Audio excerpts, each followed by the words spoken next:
Alors pour la garde, on a soit une garde alternée, c'est-à-dire que chacun s'occupe dans des temps à peu près identiques de l'enfant. On peut penser une semaine chez papa, une semaine chez maman par exemple.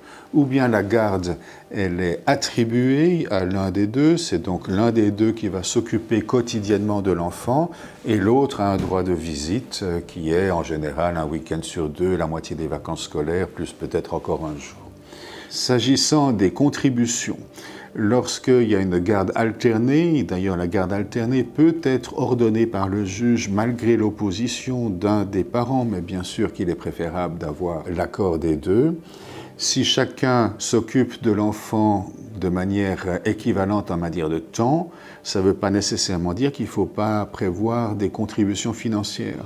Car si l'un gagne plus que l'autre, il serait quand même pas normal que l'enfant ne mange que des pâtes sans sauce chez l'un et du caviar et du homard chez l'autre. Vous avez compris l'idée que s'il y a un différentiel de revenus, même si chacun s'occupe en des temps égaux, il est normal que celui qui gagne plus, celui ou celle qui gagne plus, participe néanmoins aux frais de l'enfant quand il n'est pas avec l'enfant. Et donc ça, c'est une question de savoir combien il a besoin. Puisque chacun s'en occupe de manière identique, combien faut-il pour que l'enfant puisse finalement maintenir son train de vie, qu'il soit chez papa ou qu'il soit chez maman. Si la garde est attribuée à l'un et l'autre qui n'a qu'un droit de visite, alors là, il y a une contribution plus importante pour l'entretien de l'enfant.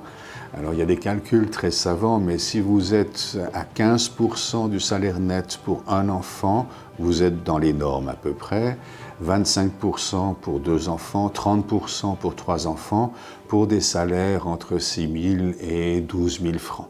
Si c'est des salaires bien antérieurs, le taux augmente très fortement. Et si c'est des salaires bien supérieurs, en général, on fait quand même des économies, donc on ne dépense pas tout, et donc on peut réduire un peu les montants qui sont dus à titre de contribution. Mais finalement, vous savez mieux que nous quels sont les besoins et quelles sont les possibilités pour l'un et l'autre de payer. Soyons raisonnables.